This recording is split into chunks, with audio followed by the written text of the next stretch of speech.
미국에 부시 대통령이 두 명 있습니다. 아버지 부시가 있고 아들 부시가 있는데, 아버지 부시 대통령 때 미국 최초로 뉴욕 빈민가 출신의 국무장관이 콜린 파월이라는 사람이에요.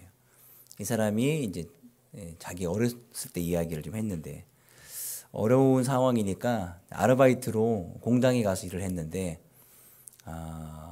도랑을 파는 일을 했답니다.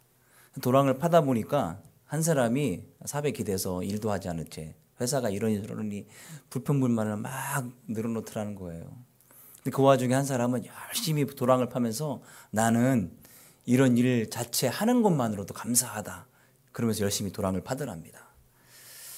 시간이 지나서 다시 이제 그 공장에 갔는데 그 불평불만한 사람은 또 삽기되고 불평불만하고 있더라는 거예요. 그런데 열심히 도랑 파는 사람이 안 보여서 보니까 옆에서 지게차를 운전하고 있더래요.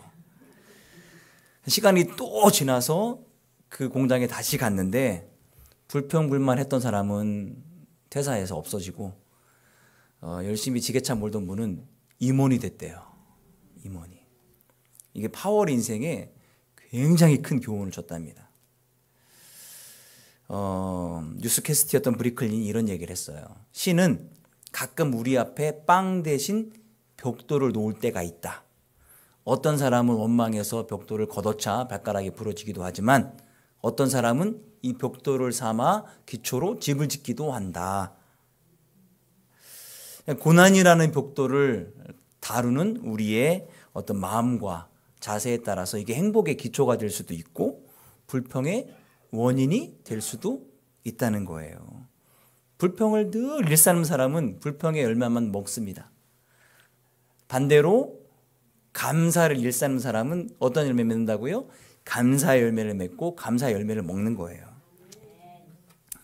어느 날 농부가 호박을 보면서 참 인생 기묘하다. 하나님은 이렇게 연약한 줄기에 이렇게 큰 호박을 달아 놓으셨을까 생각했다라는 거예요.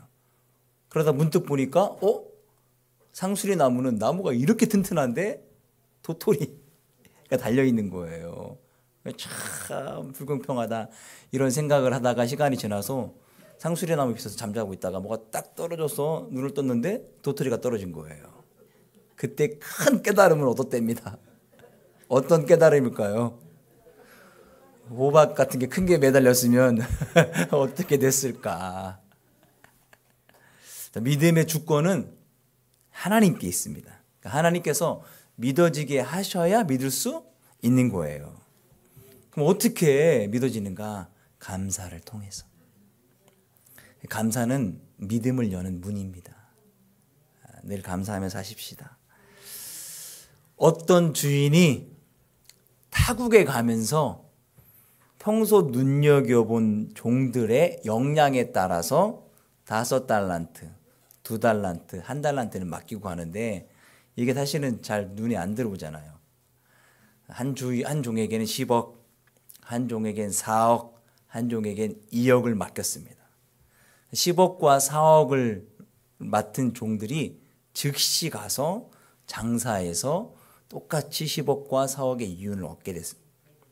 그런데 2억 받은 종은 땅 파고 2억을 잘 묻어놓습니다. 오랜 후에 주인이 돌아와서 결산하는데 10억과 4억을 받은 종들은 주인께 열심히 노력해가지고 100% 이윤을 남겼습니다. 10억과 4억을 딱 보여드렸어요. 주인이 잘했다 칭찬해주고 2억 받은 종은 고스란히 2억 파다가 주인께 드렸어요. 자신이 노력한 소득을 바치기보다는 우리 주인이 조금 무서운 분이니까 라고 주인을 핑계 대려다가 주인의 징계를 받습니다. 이게 오늘 달란트 비유의 이제 핵심인데요. 중요한 건 차근차근히 우리가 너무나 잘 알지만 그래도 디테일한 것들을 많이 잘 몰라요. 이런 걸 이렇게 아주 자세히 설명해 주지 않기 때문에 그 이야기를 좀 해보겠습니다.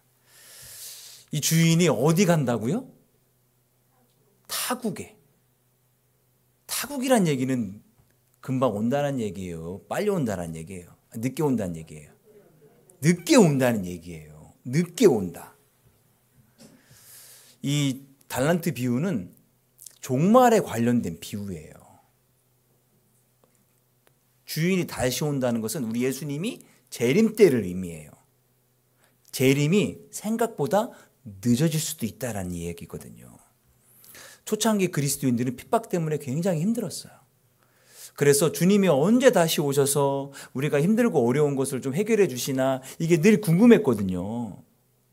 그 시점을 알고 싶었는데 성경은 한결같이 그 시간을 우리가 알 수도 없으며 알 방법도 없기 때문에 알려고 하지 말고 오히려 늦어지는 것 때문에 신앙이 약화되거나 무절제한 삶을 살지 않아야 된다라고 늘 같이 일관성 있게 우리에게 가르쳐 줍니다.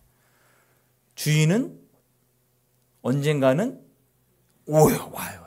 이게 중요해요. 언젠가는 오신다는 거예요. 이 주인이 종들에게 각각 5달란트, 2달란트, 1달란트를 재능에 따라서 줍니다. 이 달란트가 원래는 무게단이었어요. 그래서 금이나 은에 34에서 45kg. 시간이 지나면서 이게 이제 화폐의 단위로 바뀌어요. 제가 아까 10억, 4억, 2억 얘기했죠. 그게 이제 보통 시세에 따라서 얘기한 거예요. 요즘 더 비쌀 거예요. 금 34kg이면 얼마나 될까요? 엄청납니다. 1달란트가 이 당시 하루 노동자 품삯인 1데나리온의 6,000배. 6,000배 도대체 뭐야? 20년어치. 20년어치예요. 그러니까 1년에 5천만 원 버는 사람이라면 10억이에요. 10억. 대단하죠?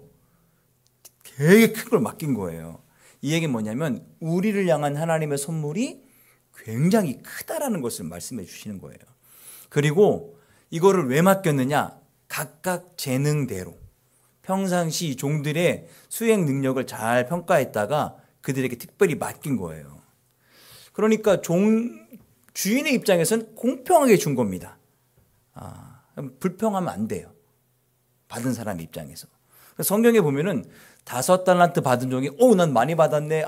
좋다. 이렇게 하지도 않았고 2달란트나 1달란트 받은 종들이 뭐야 왜 나 조금 줘라고 불평하지도 않았어요. 왜냐하면 자기 능력대로 주인이 공평하게 준 것을 알았으니까요. 근데 이거를 불공평의 관점에서 본 이유는 뭐냐면 마치 달란트를 재능이나 투자금 정도로 이해하면 이게 불공평하게 느껴질 수 있어요. 그게 절대 아니에요.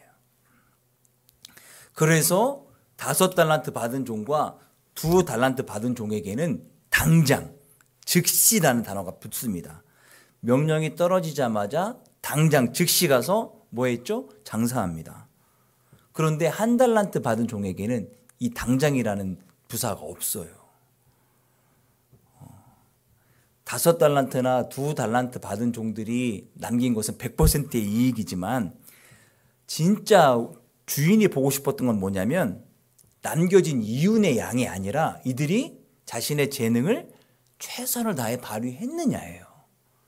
최선을 다해 발휘했느냐. 나중에 1달란트 받은 종이 왜 이 주인에게 책망받냐면 게을르기 때문이에요. 게을르기 때문에. 오랜 후에 주인이 돌아옵니다. 그래서 5달란트와 2달란트 받은 종을 칭찬하고 더 많은 것을 맡기겠다고 약속해요. 말씀 볼까요? 그 주인이 이르되 잘하였도다 착하고 충성된 종아 내가 적은 일에 충성하였음에 내가 많은 것을 내게 맡기리니 내 주인의 즐거움에 참여할지어다 하고 이게 이제 5달란트 2달란트 받은 종들이 자신들이 보고하니까 했던 주인의 말인데 5달란트와 2달란트를 주인은 어떻게 평가합니까? 어떤 일이라는 거예요? 적은 일이라는 거예요. 여러분 10억과 4억이 적습니까? 이 주인은 기본적으로 어떤 주인이에요? 부자예요. 엄청 부자입니다. 이걸 적다라고 표현할 정도로 되게 부자예요. 우리 하나님이 얼만큼 부유한가를 보여주는 거예요. 그리고 다시 오실 주님께서 착하고 충성된 종들에게 추가적으로 더 많은 걸 맡기고 즐거움을 더해 주시겠다라고 향후 복도 예고해 주시는 것들입니다. 만약에 1달란트 받은 종도 1달란트 남겼다면 이와 똑같은 대우를 받았겠죠. 그런데 한 달란트 받은 종은 어떻게 반응을 했냐면 주인의 엄격함이 두려워서 이 한 달란트를 땅에 묻어뒀다고 얘기합니다.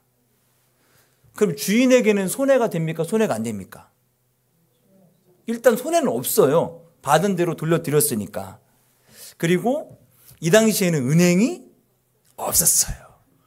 땅에 묻어놓는 게 비난받을 일이 아니라는 거예요. 일반적인 일이에요. 그래서 그 행위 자체가 비난받을 일이 아닌데 주인을 잘못 이해하고 있는 게 문제예요. 어떻게 이해했는가 말씀 볼까요? 24절. 한 달란트 받았던 자는 와서 이르되 주인이여 당신은 굳은 사람이라 심지 않은 데서 거두고 해치지 않은 데서 모으는 줄을 내가 알았으므로 두려워하여 나가서 당신의 달란트를 땅에 감추어 두었었나이다. 보소서 당신의 것을 가지셨나이다. 그러면 내가 마땅히 내 돈을 취리하는 자들에게나 맡겼다가 내가 돌아와서 내 원금과 이자를 받게 했을 것이니라 하고 24절 볼까요? 이 종이 주인을 어떻게 이해했냐면 어떤 사람으로 이해했어요? 심지 않은 데서 거두고 해치지 않은 데서 모으는 사람이라고 알았다는 거예요.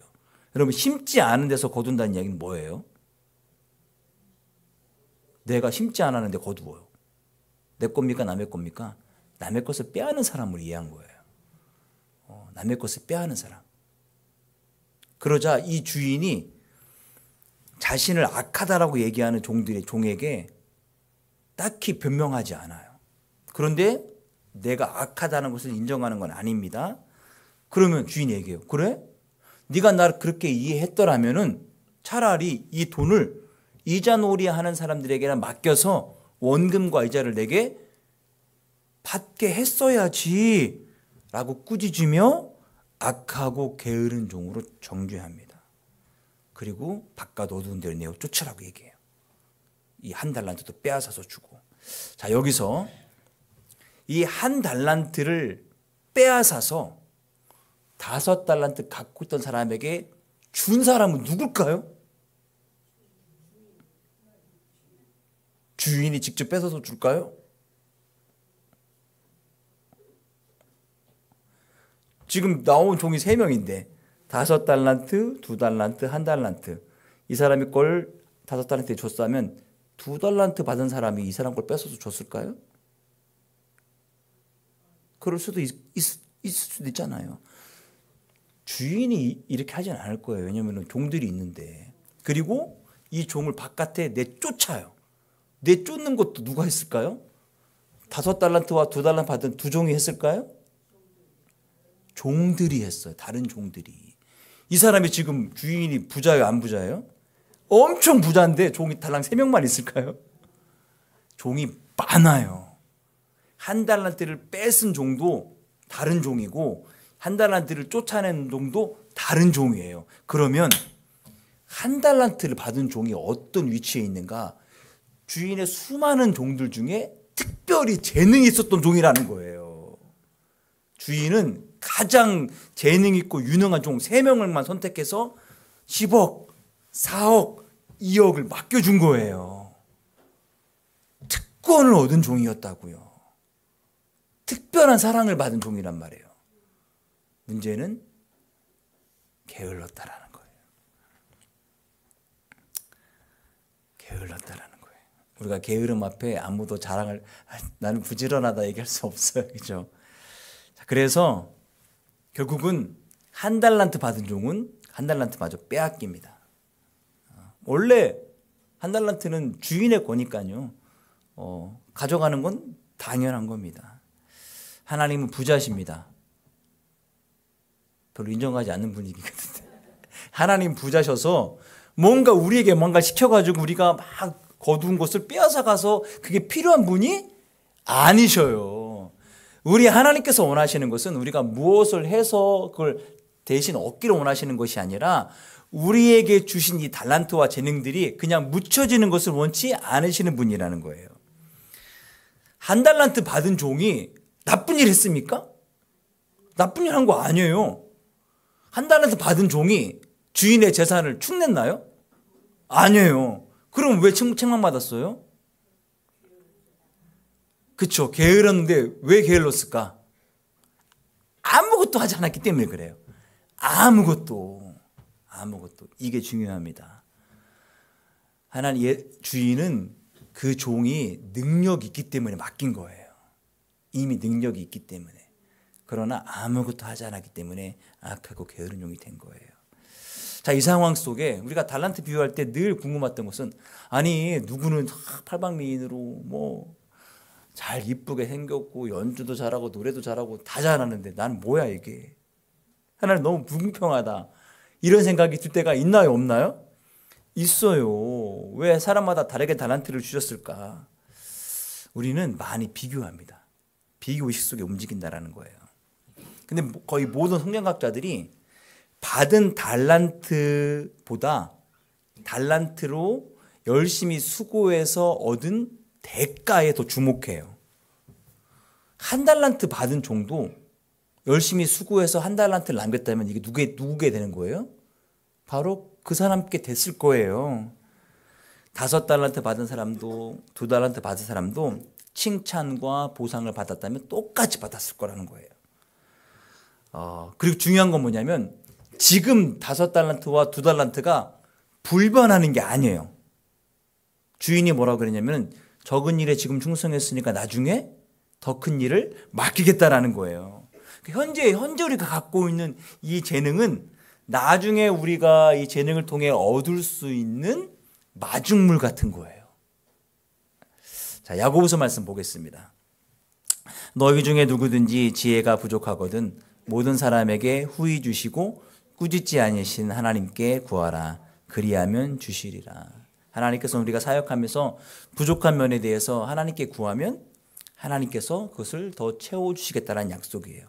실제적으로 우리 삶에서 보면은 별로 능력이 없는 것 같아 보이고 실제로 능력이 없는데 결과를 더 많이 내는 분들이 있습니까? 없습니까? 있어요. 많아요. 그래서 그 사람 볼 때 저 안에 이미 개발되지 않은 어떤 잠재력이 있었는가? 잠재력이 폭발했는가? 이렇게 생각할 수도 있지만 성경적인 해석으로는 그가 끊임없이 성실하게 자기 일을 감당하는 차원에서 하나님께서 더 부어주신 거예요. 하나님께서는 우리가 기꺼이 우리의 맡겨준 작은 일에 충성한다면 그 일을 감당할 수 있도록 더 제공할 거란 말이에요. 믿으시기 바랍니다. 그래서 다른 사람들이 갖고 있는 달란트를 부러워할 이유가 전혀 없어요. 더 많이 가진 사람에게는 더 많은 책임이 따릅니다. 그러니까 우리가 해야 될 일은 지금 내게 주신 것에 대해서 감사하고 자족하고 충성을 다하면 되는 거예요. 하나님은 우리에게 각기 다른 달란트를 주십니다. 5달란트, 2달란트, 1달란트. 이거는 능력에 따라서 우리에게 주시는 거예요. 그런데 주인이 칭찬하고 책망하는 것은 많고 적음이 따른 것이 아니라 그것을 어떻게 잘 했느냐예요. 충성스럽게 했느냐. 이 사람이 5달란트를 남겼기 때문에 더 많이 칭찬해 준 게 아니에요. 당연한 거예요. 그 사람에게는 그만큼의 능력이 있었으니까. 그렇죠? 그러니까 충성의 결과는 크기보다 더 중요한, 충성이 결과의 크기보다 더 중요한 조건이에요. 충성스러우냐, 충성스럽지 않느냐, 많이 결과를 내느냐가 중요한 것이 아니라. 그래서 달란트를 우리에게 주신 이 사명이나 이 재능들을 얼마나 유익하게 사용했느냐가 핵심이에요. 충성스러우려면 적극적인 것이 필요합니다. 안전하게 숨겨놓는 것은 충성스럽지 않은 거예요. 우리가 영적 사역에서의 실패의 아주 중요한 원인이 뭐냐면 두려움과 게으름이에요. 1달란트 받은 종은 주인이 엄격하기 때문에 그걸 두려워했어요. 그걸 핑계댔단 말이에요. 그래서 하나님을 잘못 이해한 거예요.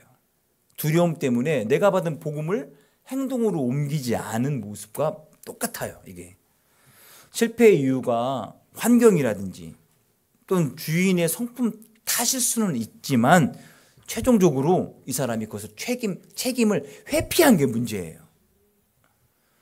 이런 종들에게 주인이 와서 심판하고 보상을 하는데 너무너무나 실제적입니다. 충성스러운 종들에게 어떻게 했죠? 더 많은 권한, 내 잔치에 참여할 수 있는 기쁨을 이 종들에게 줘요. 우리가 하나님 나라 갔을 때 충성스러운 종들에게는 하나님의 상급이 더해지는 거예요. 그렇지 않은 종들에게는 배제되는 거예요. 그래서 우리에게 지금 필요한 것이 뭐냐? 우리가 살고 있는 시점이 어떤 시점이냐면 주인이 타국에 갔는데 아직 오지 않은 시점이에요. 오는 시점이 주님의 재림이니까요. 그러니까 우리는 지금 열심히 우리에게 맡겨준 이 달란트를 가지고 장사를 하고 있는 중이어야 합니다. 내지는 대박을 터뜨려서 이미 내게 주신 것과 똑같은 결과를 만들어냈든지 말이죠. 5달란트와 2달란트 받은 종들이 사업을 하잖아요. 장사를 하게 되잖아요. 이건 어떤 의미냐면은 위험을 감수하고 있다라는 거예요. 우리가 복음을 전할 때 이 사람이 좀 거절하면 어떡하지? 내가 좀 미움당하면 어떡하지? 쫓겨나면 어떡하지라는 두려움과 어떤 위험이 도사리고 있단 말이에요. 이거를 진짜 감수하고 복음을 전하는 그 상태가 필요하다라는 거예요. 신앙의 실천이 필요한 거예요. 위험을 넉넉히 감당할 수 있는 그 자세가 필요한 거예요. 이럴 때 주인이 와서 평가합니다. 어떻게 평가하느냐? 그 사람의 재능에 따라서 평가해요.